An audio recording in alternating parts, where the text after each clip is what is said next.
Good afternoon and welcome to Labor Smart 101, what all employers need to understand about the National Labor Relations Act. I am Nicole Atala and I am an attorney here at PilieroMazza. I practice specifically in labor and employment law. We have a very broad practice. We're proud that we have a broad practice here at PilieroMazza in labor and employment law. And one of the aspects of our practice is labor law and counseling employers like you all and individuals regarding what's permissible and not permissible. Sometimes that means that you have a unionized workforce already on site. Sometimes that means that you don't. And if you have been listening to the news at all lately, you know that labor laws affect not only employers with unions on site, but employers with handbook policies and workforces that may be prone to unionization. This kind of all bleeds together, so to speak. So this type of topic, is something that is pervasive right now. It's kind of affects all of us, and so it's important that we have a good understanding of it. Of course, we need to give you our disclaimer today, which basically says that we're not giving you legal advice and that you should make sure that you understand that this information is constantly changing. And you can see that from the newsreels, that labor law is consistently changing. The NLRB is extremely active, and by NLRB I mean the National Labor Relations Board. And so make sure that you don't rely on this presentation indefinitely, because as we'll discuss today, a lot of the topics we'll discuss today are in flux and are changing, and you should pay attention to them over time. Again, I'm Nicole Atala, and with me today is Corey Argust, also an associate in our labor and employment practice. Good afternoon, everybody. So we will be sharing the wealth today, and you'll hear from both of us as we go through a few logistical issues. Just to start off, if you have questions as we go through, feel free to post them. We will try to move through this material as efficiently as possible so that there is time to ask questions at the end. If there is not time to answer questions throughout or at the end, we will make sure we respond to you so that you get the information that you need.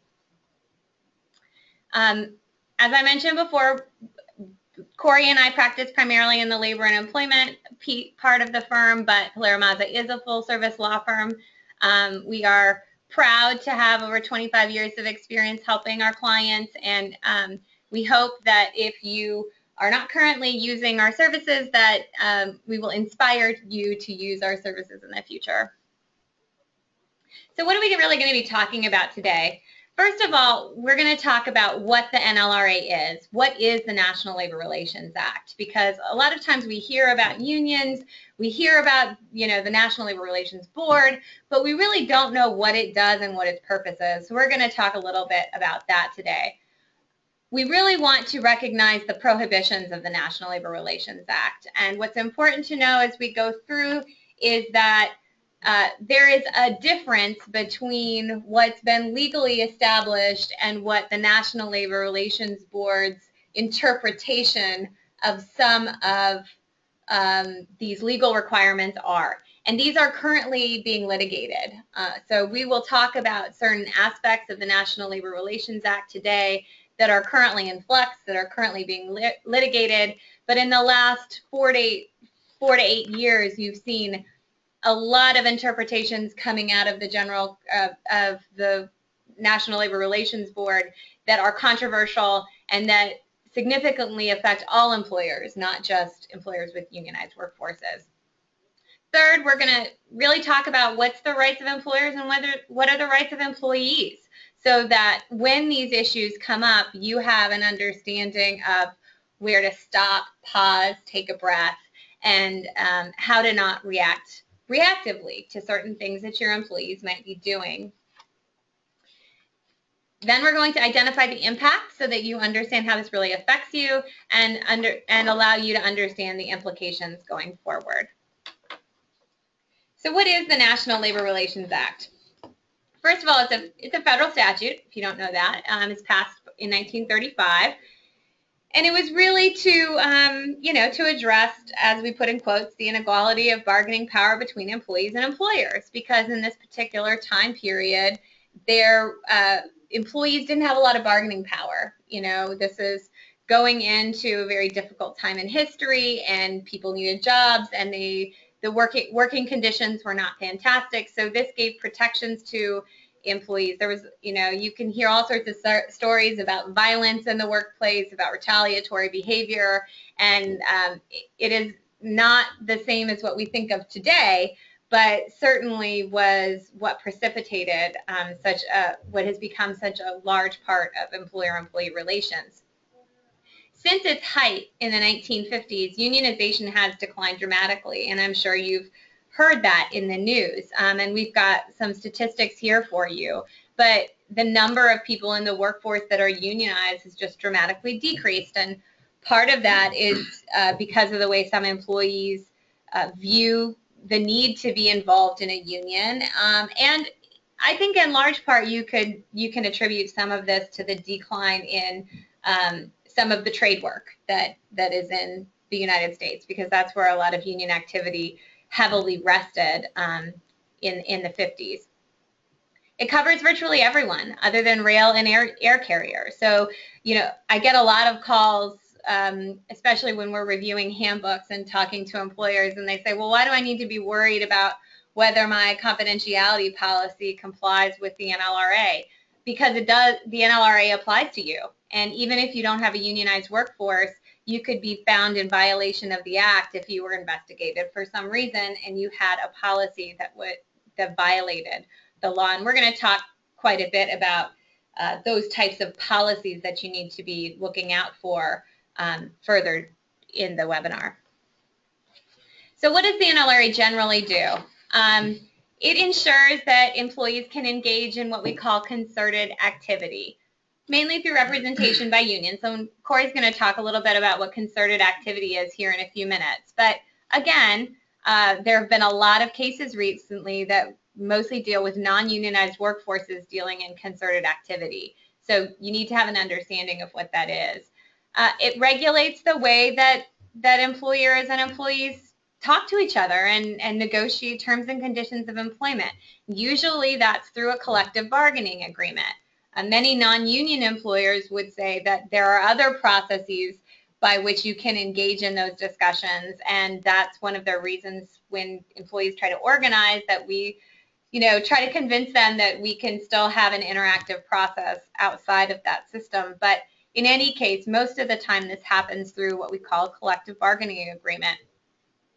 This is all enforced by the National Labor Relations Board, which is its own kind of independent-ish body. Of course, the president appoints certain people to the board, and there is a division in the board among those appointed and by certain parties. But the idea is that instead of going to court, if you have a dispute with an employee or a union that affects the National Labor Relations Act, you're going to go to the National Labor Relations Board, and you're going to go to an administrative body before you ever can reach the courts.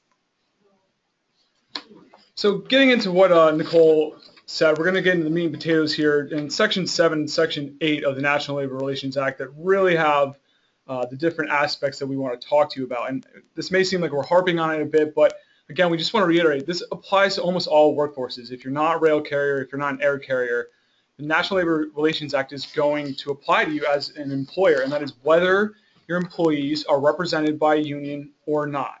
The employee activities that are protected under the Act include organizing, forming, joining a labor organization, a union. And then, as Nicole mentioned, the collective bargaining agreement is typically the mechanism for the bargaining between the parties as to their terms and conditions, their wages and working conditions of employment. And this is what Section 7 protects. It protects employees from engaging in concerted activities for their mutual aid and protection. And these are the things you typically think about when you think about union and union employee activities. So we're talking about picketing, we're talking about striking, handbilling and bannering. We're also talking about, though, that employees can communicate with each other about the terms and conditions of employment.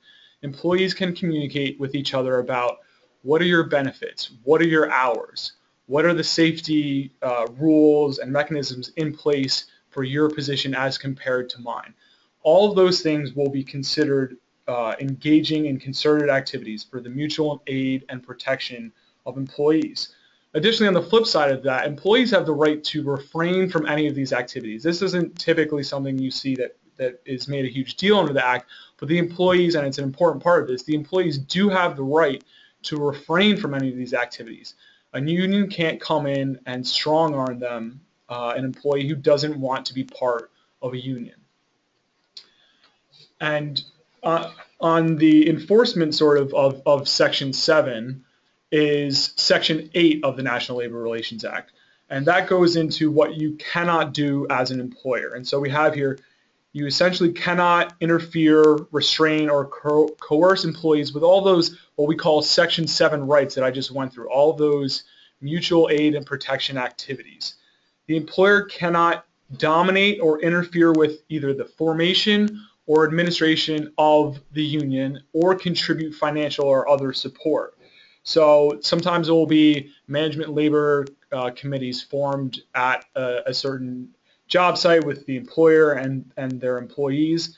And if you're getting into an organization situation with a union coming into play, you can really risk, and there's a danger of being found to be in violation of the Act if the employer is becoming too involved with essentially the administration of a labor organization. Additionally, as an employer, you can't fire, you cannot discriminate against your employees for engaging in any of their Section 7 rights and also any other additional activity that's protected under the National Labor Relations Act. And so this would include things like filing charges with the National Labor Relations Board. If the National Labor Relations Board comes in after hearing about possible employer misconduct, the employees giving affidavits to NLRB investigators and testifying at NLRB hearings if it goes to that point because of employer activity. And one thing I'll just add quickly, when we're talking about dominating and interfering with the formation of a union, sometimes it's as simple as, getting too involved, as Corey said, trying to be engaged with employees, but then there becomes an appearance that you're, affecting in some way their ability to conduct their protected activity or to form a labor organization. And sometimes it really comes into play when organization activities come to a head, and usually that's when employees or the union files to represent employees with the National Labor Relations Board. They file for a representation case, which means you're going to go to an election, and at that point everybody's campaigning, right? And once we're campaigning, we have to be really careful about how we're interacting with employees and the types of words that we're saying and the language that we're using and the promises that we're making so that we don't run afoul of this particular rule. And so getting more into Section 8 of the National Labor Relations Act, along with what we previously mentioned, employers also cannot discriminate basically in the terms and conditions of employment. So hiring, tenure, and you can't discriminate based on an employee being associated with as a member of a union, essentially encouraging or discouraging union membership is what the National Labor Relations Act makes illegal. And you may have heard these terms before that we have up here: closed shop, union shop, and agency shops, as well as right to work laws. I just want to spend a moment to talk about those. So there's another law that was passed, the Labor Management Relations Act, also known as the Taft-Hartley Act. And under the Taft-Hartley Act, things called closed shops are essentially outlawed. They would be an unfair labor practice if you bargain for them. And what a closed shop is a provision that requires employers to hire only union members. And this is illegal under the Labor Management Relations Act. And this is as opposed to requiring employees to become members within a specified period of time. So a union shop and agency shop are the other two sort of takes on the hardline closed shop provision. So a union shop would require for an employee to retain their job that they must join and maintain union membership within a certain period of time, typically 30, 60, 90 days of being hired. And this, another iteration of this is agency shop, where to retain their job, an employee must pay union fees and charges to the union within a certain period of time. Again, something typically like 30, 60, 90 days. So union shop, they're required to maintain union membership once they are employed. Agency shop, they have to pay the fees and charges to the union but not become necessarily a union member. And in response to these provisions becoming more and more pervasive with labor and management relations, different states have passed what are called right-to-work laws, which essentially prohibit those union shop clauses, those agency shop clauses that I just explained to you. And it depends on which state you're in. Some states outlaw some of them, some states outlaw all of them, some states allow all of them, one or the other. It just sort of depends. And going along in the same vein, there are other policies that unions have been pushing for and have implemented with employers, particularly in collective bargaining agreements, are what are called fair share policies. And this has become a hot topic of late. It's, as Nicole mentioned, one of those areas of labor law that is really in flux right now. In 2014, the National Labor Relations Board issued a decision finding that an employer who was maintaining and implementing what was essentially a union's fair share policy that required non-member bargaining unit employees, so employees who didn't join the union, to pay a grievance processing fee. So when an employee has an issue in a collective bargaining agreement, they raise it through the grievance process, and non-member employees were forced to pay essentially their portion out of all of the employees for that grievance processing fee. And the NLRB came up and said, we don't think this is appropriate, and they actually invited comments from both sides to reconsider what is appropriate here, whether fair share policies which go that far. Typically the basic fair share policies were that employer or that non-member employees had to pay their share of collective bargaining costs. This went a step further and required them to actually pay for the grievance process work as well. And so that is currently, it's up in the air exactly what the National Labor Relations Board which side they'll come down on. This is an issue that has gone up to the Supreme Court, so it's kind of undecided at the moment what exactly are the parameters of the law. And sometimes these terms all get confused. I think a lot of us hear right to work law, and that's often confused with other employment laws that are non-union related. So sometimes I'll have clients call and we're talking about just a general employment matter, and somebody will say, well, it's a right to work state.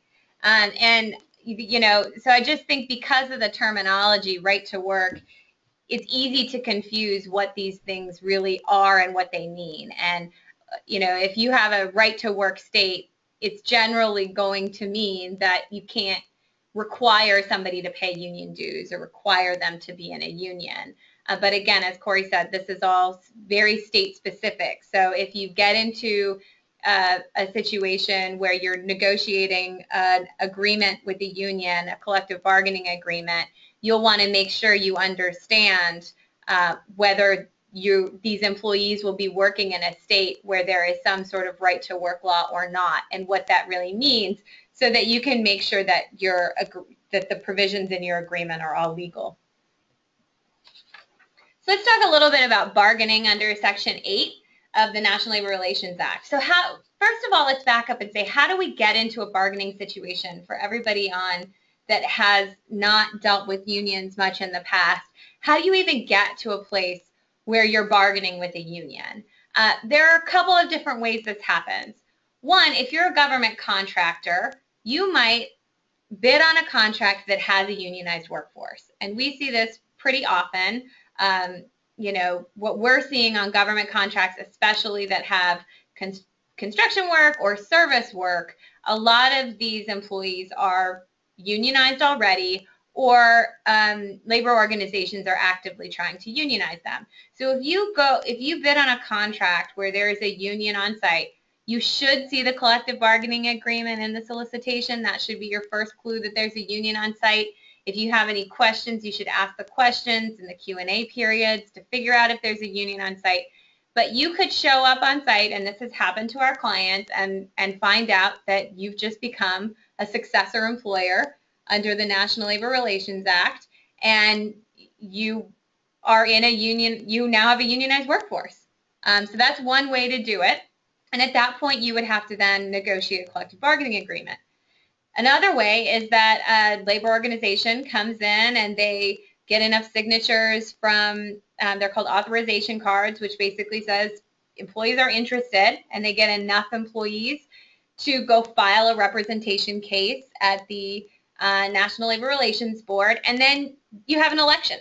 And the employees, if over 50% of voting employees decide that they want to be a part of a union, then now you're in a bargaining situation and you have an obligation to bargain.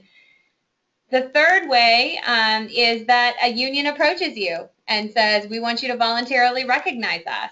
And so instead of going through the rigmarole of a representation case and a formal election, you can say, you know what, I know that these employees, they've all expressed to me they want to unionize, and we don't want to have that election. So you could voluntarily recognize the union if you want, and then you're in a bargaining situation as well.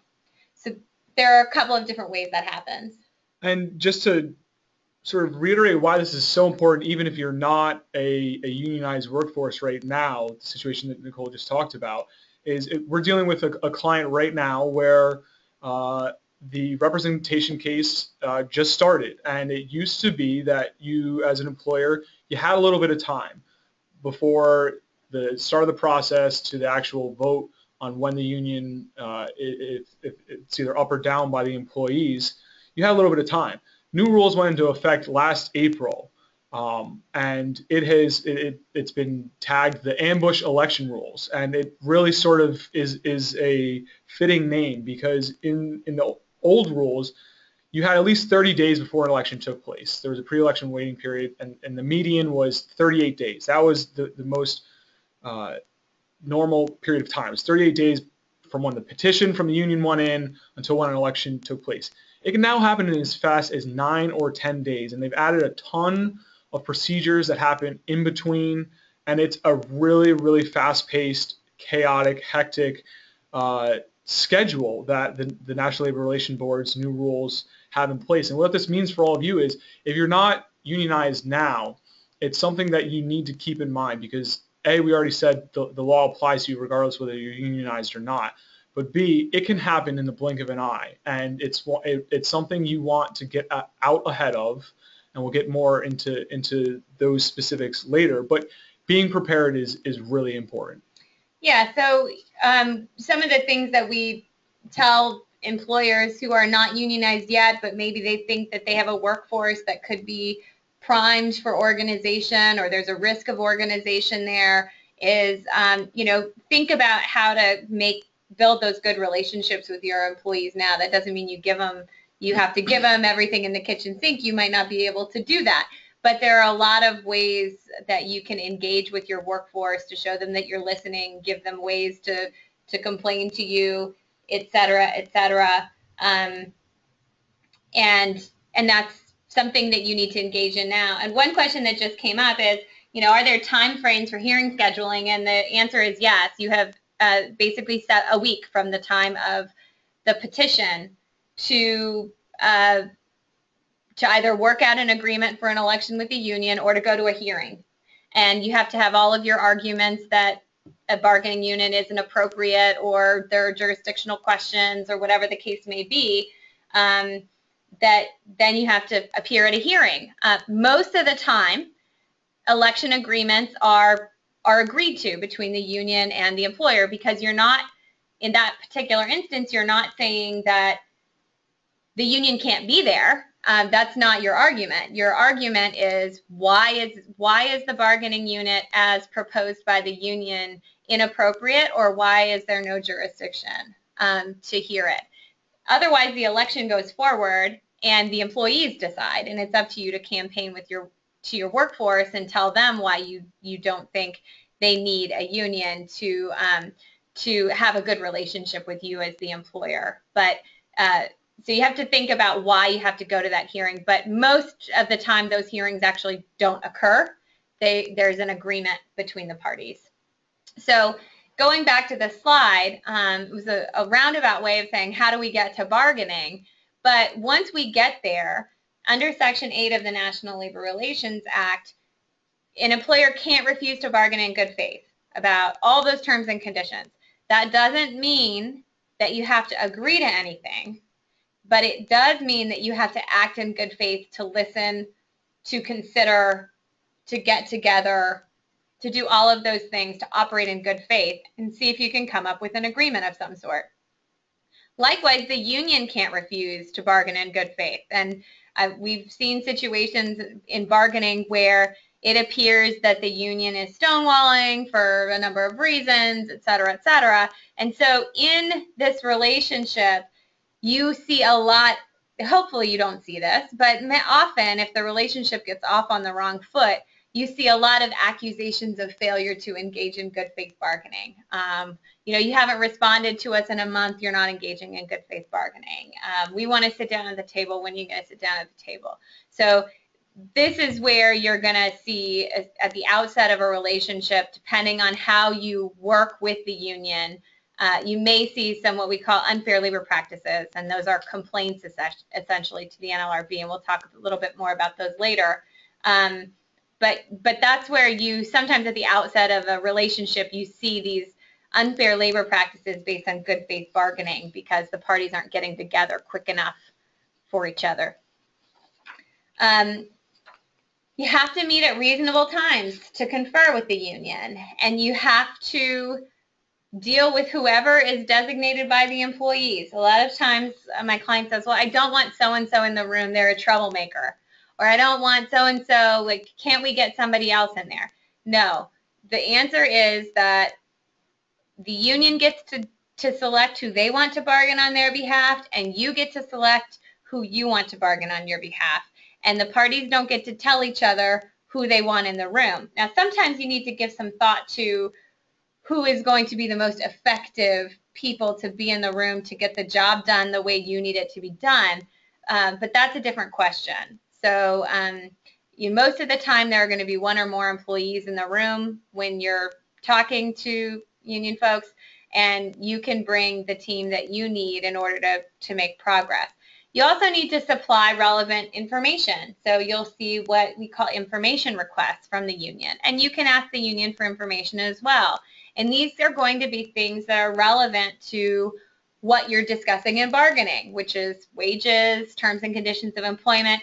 A lot of these requests are, we want a copy of your health insurance plan. We want a copy of your 401k plan, because they're analyzing those things to say, okay, do we want to propose something else, or are we okay with the plans that the employer has? They may also request information about the types of employees that are on the job site. But you do want to scrutinize those to make sure that they are indeed pertinent to the to what's being discussed in bargaining. While this is going on, you want to refrain from making changes to terms and conditions of employment without first bargaining. So there's going to be a period of time where you don't have an active contract. No one's come to an agreement. So if you go in and you just unilaterally change wages, even if it's a raise, you could get a complaint from the union that says, hey, you had to negotiate with us first. You don't get to just change that stuff. Again, doesn't mean you have to come to an agreement. There's other ways that you can kind of go about this. You don't have to necessarily agree to whatever you're bargaining with them about, but you do have to come to what you call impasse before you can change wages unilaterally. So make sure, and this applies not just to wages, sometimes it's nuanced things like attendance policies that could lead to termination, things like that. So during this period of bargaining, you want to be very careful about what changes you make and make sure that you're communicating with the union about policy changes before you go ahead and do it. And so what does this all mean for you as employers? Well, this is going to start at essentially the genesis of your relationship with the employees. It starts at hiring. During the interview, big thing you don't want to do not ask about affiliation with a union. There are, questions that you can ask them in a more circumspect way, but you cannot, come out and say, hey, are you a member of the union? Do you support the union? Additionally, promulgating new rules. As Nicole just said, unilateral changes, you'll run into trouble with them. If they're affecting the terms or conditions of employment, you have to negotiate with the union. If there's not a union, this actually still applies. How it really applies is it cannot be a rule that interferes with what those Section 7 rights we went into before. That doesn't mean that employers who don't have unionized workforces probably do this sort of thing all the time. The fact of the matter is just that the employees, since they're not unionized, do not really know and don't have advocates, representatives on their behalf to pursue charges against an employer that the changes they've made, the policies, the rules that they've put in place, which potentially could actually be in violation of the National Labor Relations Act. But regardless of whether you have a union in place or not, this still applies to you.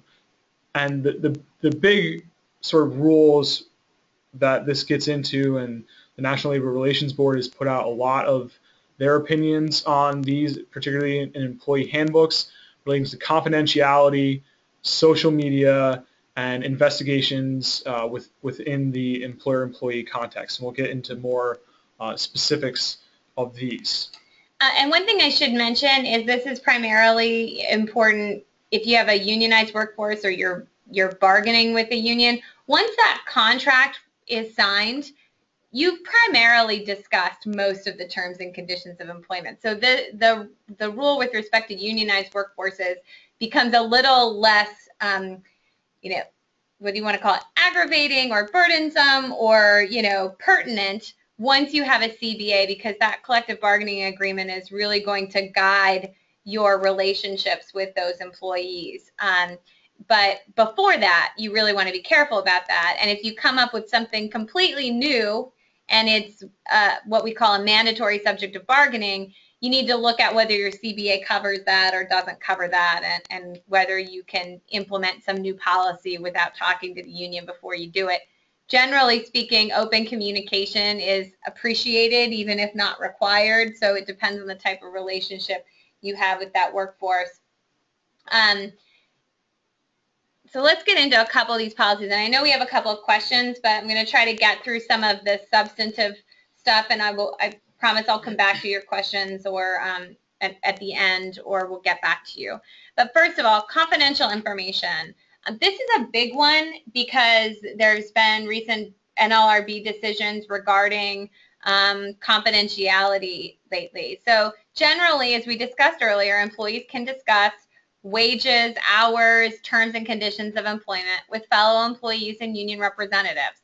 So if you have certain, if you want to discipline somebody because they told another employee their salary, that's going to be an issue because they can talk about those kinds of things, especially because it directly affects the way they may approach their employer. You generally want to refrain from questioning your employees regarding their union activities. Observations like, oh, I saw a union rep, outside the gates yesterday. What was that all about? And you can't question them about their union views. And that kind of goes back to some of these hiring questions. Sometimes I get, well, can I make sure the people that I hire aren't union friendly? Well, it's tough, a little bit difficult to do that without asking them if they've been a member of a union or what their views are, and you generally want to stay away from that line of questioning. Some of this is because it can paint you as having anti-union animus, and that is often used against employers, those types of statements later on down the road. And that kind of takes us into confidentiality policies. Like I said, these are confidentiality policies are under attack, and you're going to see your confidentiality policies. If you don't know where they are already, look in your handbook to see if you have some sort of confidentiality provision in your handbook. Also look in any employment agreements that you have, non-compete agreements, that kind of thing, non-disclosure agreements when you're bringing people on. Check those, because essentially you may not even know that you have language in that and your definition of confidential information that runs afoul of Section 7. And we do a lot of handbook reviews here, and this is one of those sensitive topics that we often point out to our clients, is that, the definition of confidential information is too broad, and it doesn't specifically say employees don't talk about your wages. Right? There are much more subtle language in those policies that the National Labor Relations Board has said it's overly broad, and it could communicate to employees that they can't engage in that kind of activity. And one example I have is a policy that says, don't share employee or personnel information. And we, employers often think of personnel information as confidential, don't share it. But the National Labor Relations Board says that's too broad. So you can't have those broad prohibitions on disclosing personnel or employee information. However, as I mentioned, you could have a prohibition on disclosing confidential information as long as you don't reference specific information about employees or things that could be construed as some sort of term or condition of employment. So these can be crafted well and enforceably, and then the National Labor Relations Act does recognize that there are reasons you don't want confidential information disclosed. You just have to be very careful about how you, the language that you use in those policies. Confidentiality of investigations was also the subject of a case not too long ago, and it's a pretty sensitive subject, because if you're conducting a sexual harassment investigation or something like that, it's really common for you to tell the people that you're interviewing during that investigation that this investigation is completely confidential. You can't share it with anyone. But the National Labor Relations Board says, that's too broad. You generally cannot prohibit employees from sharing certain things about ongoing workplace investigations. Again, there are justifications to support confidentiality, but what was happening is that the unions were essentially saying that, well, then they can't even share it with us, and we're their bargaining representative. And so the NLRB said those broad prohibitions are generally too broad. They're too big. So what kinds of justifications can support confidentiality? If you need to protect a witness, then you could support a confidentiality or some sort of gag. If you need to protect evidence that is at danger of being destroyed, if you're afraid that certain testimony is going to be fabricated if word gets out, or there's some risk of a cover-up, something like that, then you could justify saying, don't share, don't share, don't share. But in general, you're going to need to be able to back up those justifications. You don't want to say after the fact, well, I was just trying to protect an investigation witness. Like, you really need to think about why you're requiring this kind of confidentiality up front. You really just can't rely on generalized concerns. You can't just say, oh, it's the integrity of my investigation. It's not going to fly. It's going to be found to be in violation of the act if you put it that way. Now, you can tell your supervisors and management to keep investigations confidential, but the most recent NLRB case law, it really has brought us to the fact that even if you have what you've termed confidential witness statements from your employees, in the vast majority of the situations, those will be, if pursued, turned over to the union on their request. And it's tough because it creates a tension for the employer. If you want to get candid statements, you don't want to chill the speech of your employees, feeling like they can be open because an investigation is confidential, that what they say others won't know about it.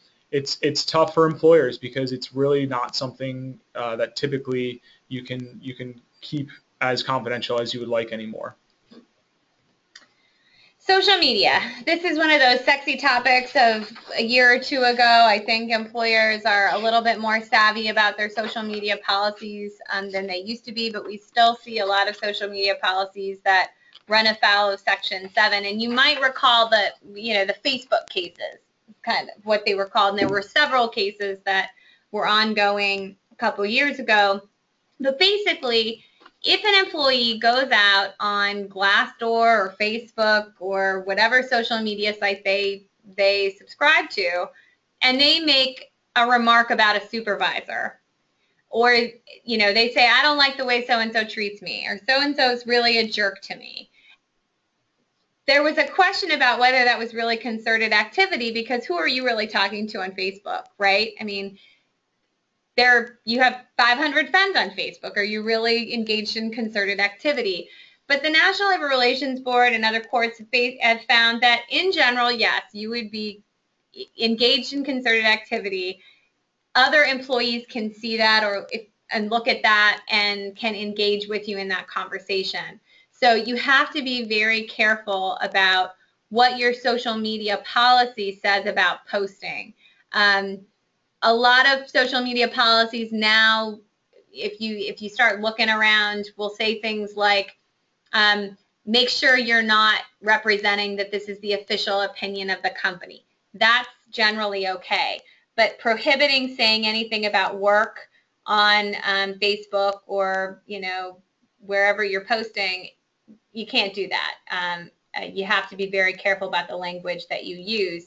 You also have to be careful that you don't have a prohibition on a blanket prohibition on using a company logo or a trademark or advertising materials. You can say, make sure that you're not representing the official position of the company, but there are reasons why, the example that I'm thinking of is in organizing campaigns. Employees might use a company logo, or on a picket sign of some sort, they might use a company logo. And that's why the NLRB has said that, you can't have a blanket prohibition on the use of those types of materials. You also see policies that say, don't say anything bad.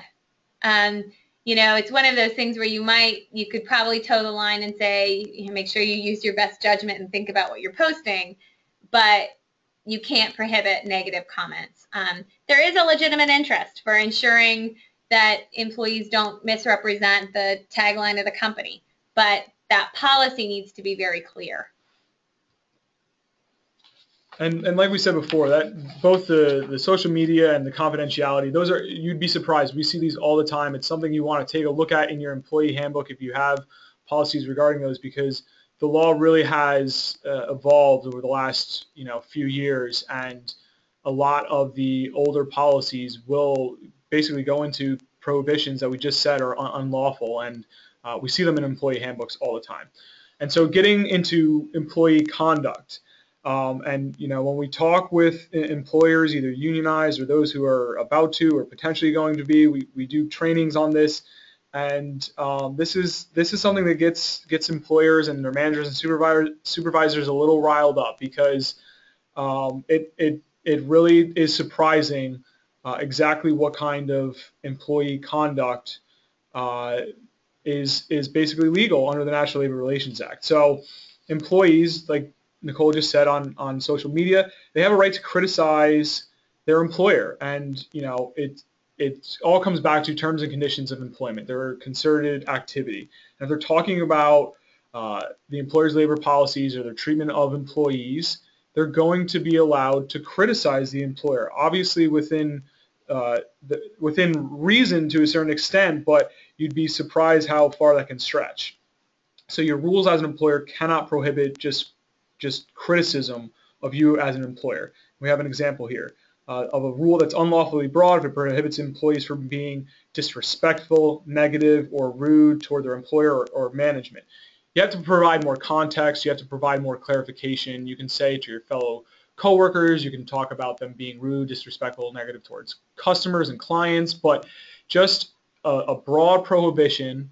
The National Labor Relations Board, their general counsel, put out a big memorandum regarding employee handbooks and employer rules on these specific topics, and they said, no, if you're just broadly prohibiting that, that's going to be found unlawful. The National Labor Relations Act, it protects the criticism against the employer. Now, I think in the last slide probably said it. If you say you prohibit maliciously false information, you probably be okay. But that goes to being very careful about your language and really scrutinizing your discipline policies to make sure that they, if you are an employer that has a laundry list of things that, that you're in line with the right language to use. And dress codes you have for your employees. Basically, you can't have a broad prohibition on employees wearing union insignia. They can wear their buttons, they can wear their hats. You can have rules, particularly when it's talking about the health, safety, or legitimate business reasons of you as an employer. But if it's just union insignia in and of itself, that's going to violate the act. Yeah, sometimes you see policies that just say no logos or graphics on T-shirts or something like that. And that's generally going to be overly broad. So you have to tailor that a little bit more to make sure employees understand that doesn't include union insignia.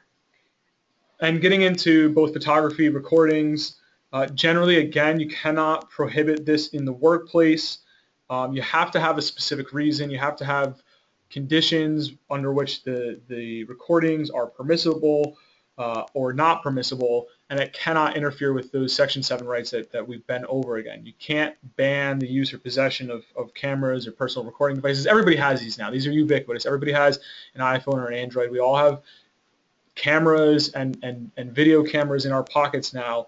So this is generally sort of an unworkable rule in a lot of places. Obviously, there are exceptions if, we have clients who work in things that are sensitive to national security, and you can't have cameras, on the floor of a processing of different sensitive information. That's one thing, but generally you cannot prohibit recordings or photography. It's going to interfere with Section 7 rights. Yeah, we just got a question about that as well. So for government contractors out there, there are a lot of government contracts that prohibit, having recording devices of any kind on the floor, things like that. And you're going to have to abide by that. And generally the government has a rule for doing that, and you're subject to those rules. And I think that's generally understood. We have had situations where, there's a break room where they can put them in their lockers, but you can't have them on the floor, something like that. It really depends on the work site that you're working at.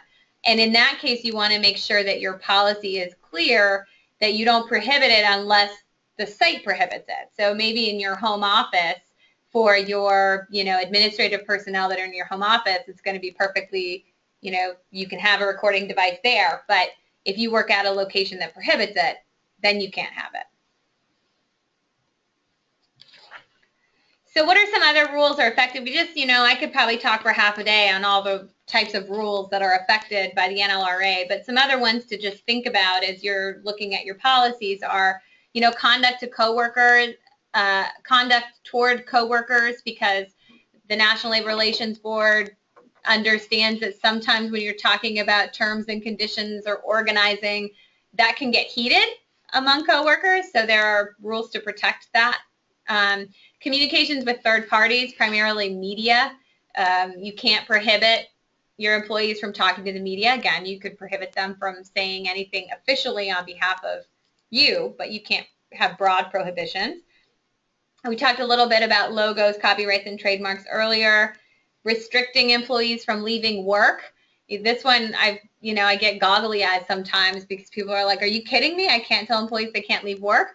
And the reason for that is it's It's just overly broad because employees can strike, they can picket, they can protest, and there are some protections for employees in those circumstances. Conflict of interest rules, be careful here too. They're talking about rules that might insinuate that you can't organize, because that could create a conflict of interest with your employer's interest. So you need to be careful about what you mean by conflict of interest. And rules prohibiting the disclosure of a handbook. Lots of employers believe that their handbook is proprietary information, but the reality is that your entire handbook is not generally proprietary information, and employees can give a handbook to a union rep or to a government agency in the course of an investigation, things like that. So again, these are all rules that could be overly broad if you're not thinking about how to tailor those policies. We did get one question about recordings. That the question is, if an employee records conversations made in the office, it could be used against the employer. That's exactly what we're talking about. Technically, you can't prohibit those. Now, there are some state laws that are two-party states, in which case you have to get two-party consent to that recording. And if you are in one of those states, there are other rules that would come into play here. But if you're in a one-party state where only one party to the recording has to know that a recording's going on, that employee is that party. And so, again, there may be ways to tailor your policy to protect your employer interests and confidential information, those kinds of things, but you have to be very careful. It can't just be a policy that says, we don't want you to record something that could be used against us later. That's going to be broad. That's going to be too broad. But there may be ways that you can tailor that policy to be legal. Let's talk about discipline for a minute, because I think it's important, and this is where you can rack up some heavy back payment liability if you're not careful. So for non-union employers, we talked about, if somebody posts something on Facebook like, my supervisor treats me so badly, this company underpays its workers, blah, blah, blah, blah, blah. The first thing you want to do as an employer is fire that person. You don't want a person that's saying things like that hurts your company's reputation out there. But you have to be careful and really look at what was said and what rules were violated, so that you don't lay someone off or fire somebody for engaging in one of those Section 7 rights that we talked about. And if you do that and you carefully consider that, as long as that person wasn't engaged in that concerted activity or that organizing activity, you're probably going to be fine. If they did engage in that activity, you might want to give it some second thought and think about other ways to remedy the situation and get everybody back on track.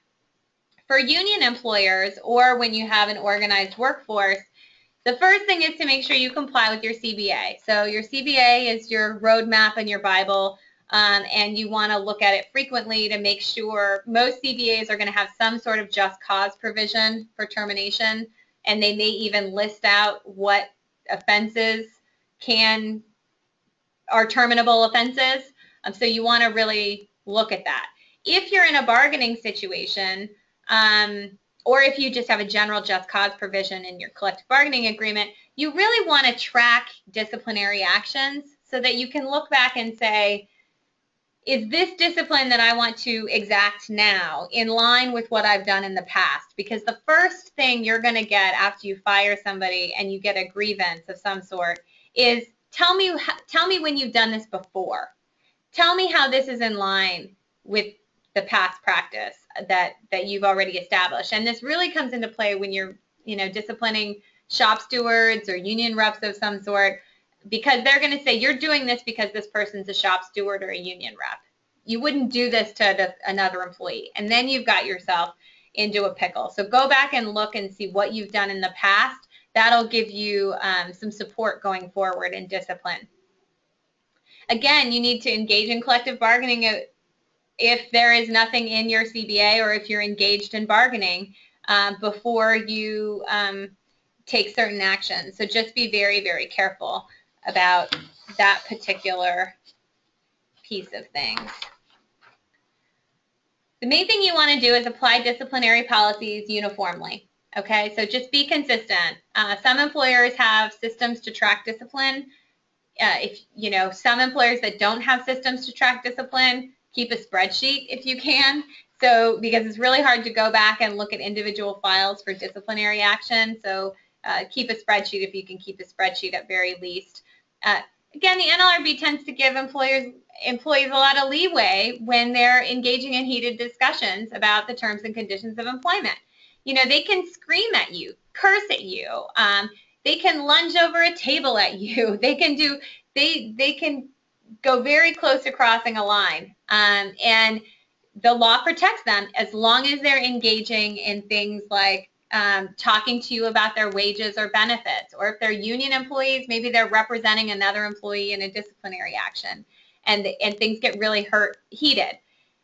That is separate and apart from their conduct on the floor or when they're engaged in work activity. So you really need to be careful before you discipline somebody for doing things like that. The NLRB looks at factors like, where did the discussion take place? Was it in a supervisor's office? Was it on a work floor?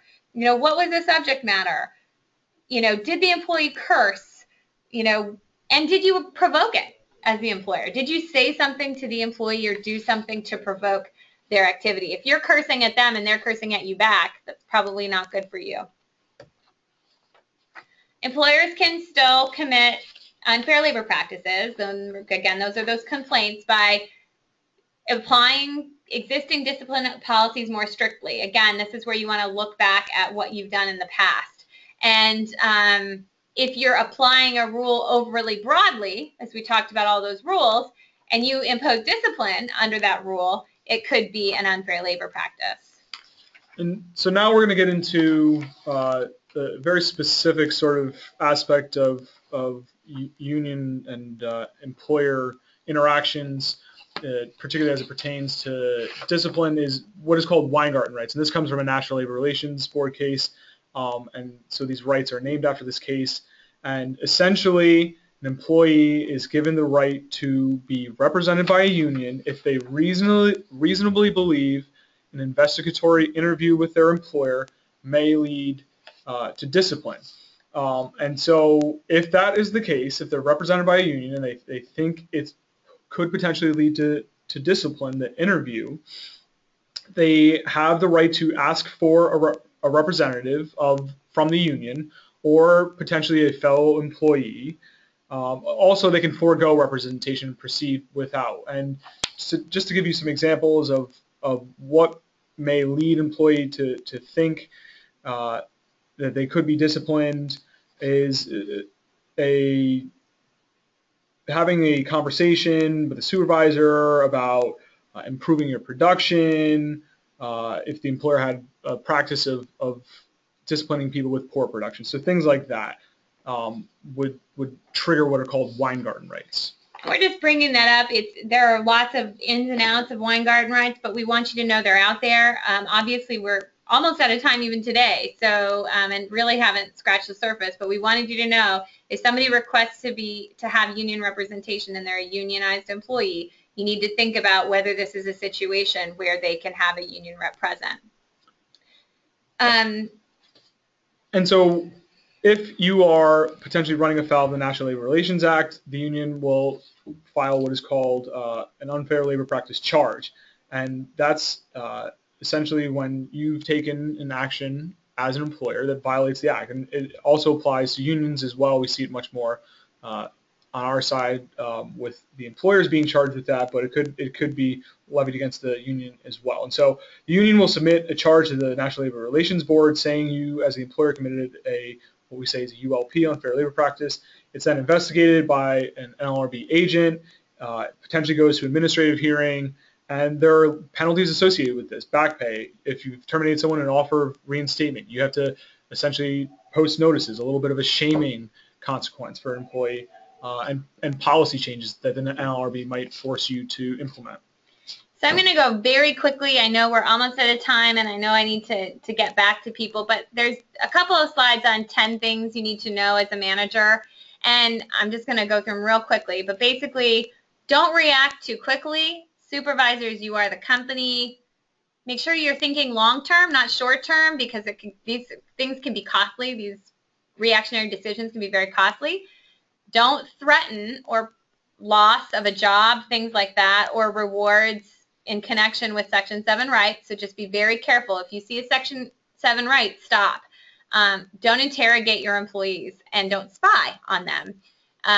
If in doubt, and it's not going to destroy anything, allow a union representative to be present, just because you don't want to violate any Weingarten rights, or just stop.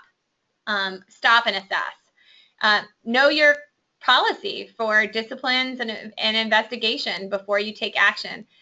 Generally stay away from disparaging the union or union activity to employees. You can think what you want internally, but this is a long game, not a short game, and apply your policies consistently. And I know we have some questions out there, and I promise we will get back to you on your questions because we are out of time today. But if, like I said, we just scratched the surface today. We do provide a 4-hour intensive and interactive program. If you think that your managers and executives would benefit from an in-depth training program, we certainly can either come to your site or design a webinar. They're fun for us to do too, and they're fun for supervisors. It's very interactive. We have exercises, and so your supervisors and managers walk away with a good understanding of the law, and they know how to apply it in everyday situations. Thank you so much for staying with us today for the full hour. We really appreciate your attendance, and I think the slides will go out to all attendees, and they'll be on our website. This presentation will also be posted on our YouTube channel, so please visit us again. If you have questions, please feel free to call Corey or I if you have any concerns or questions going forward.